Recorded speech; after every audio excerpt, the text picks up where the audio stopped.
ఎవ్వరినీ వదిలేది లేదు. 5 ఏళ్ల పరిపాలనా కాలంలో ఎస్సీ, ఎస్టీ, బీసీ, మైనారిటీ, మహిళలు లేదా అగ్రకులాల పేదలకు వైఎస్ఆర్ కాంగ్రెస్ పార్టీ జగన్ రెడ్డి చేసిందేంటి?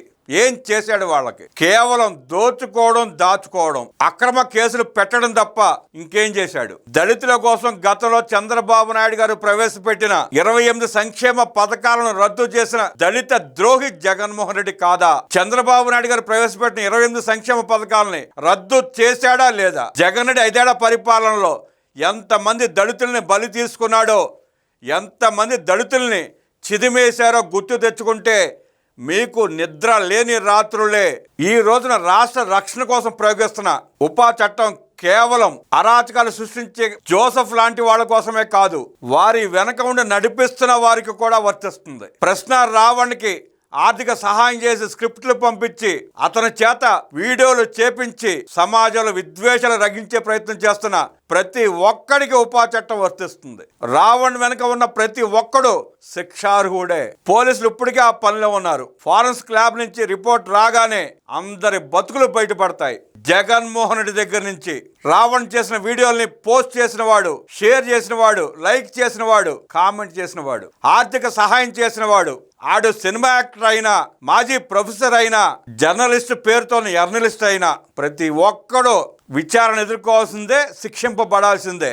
మీకు నిజంగా ప్రజాభిమానం ఉంటే, రాష్ట్రం పట్ల ప్రేమ ఉంటే, కూటమి ప్రభుత్వం చేసిన సంక్షేమ కార్యక్రమాల్లో, అభివృద్ధి కార్యక్రమాల్లో లోపాలు ఉంటే, లోటుపాటు ఉంటే ఎత్తి చూపి వాటిని సరిచేపించే మార్గం చూడండి. ప్రజలు సహాయంగా నిలబడండి. ప్రజల తరపున ప్రజలకు కావాల్సిన అంశాలను తీసుకుని ప్రశ్నించండి, తప్పులేదు. కులాల మీద, మతాల మీద, రాష్ట్రం మీద పడి ఏడవటం ఏంటరా సన్నాసులారా? భావ ప్రజ్ఞా స్వేచ్ఛ పేరుతో మీ ఇష్టం వచ్చినట్టు ఎదటాన్ని తిడతామంటే తొక్కి నారలాగి తోలు తీస్తారు, జాగ్రత్త, కబడ్దార్ అంటూ వాళ్ళ రాష్ట్ర ప్రజలు హెచ్చరిస్తున్నారు. నోరు ఉంది కదా, ఫేక్ ఐడెంటిటీతో ఇష్టం వచ్చినట్టు రాస్తాం, వాగుతామంటే మీరు 1 వేలు చూపిస్తే మీ వైపు 4 వేలు చూపిస్తున్నాయని మర్చిపోకండి.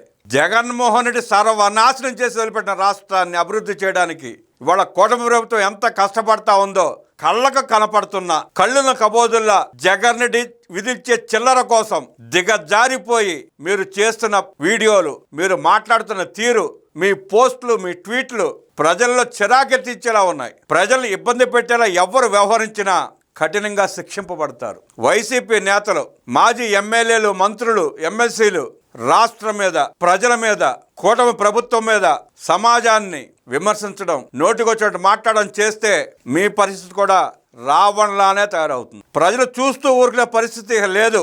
మారకపోతే మిమ్మల్ని ఎలా మార్చాలో వ్యవస్థలకే, చట్టానికి తెలుసు.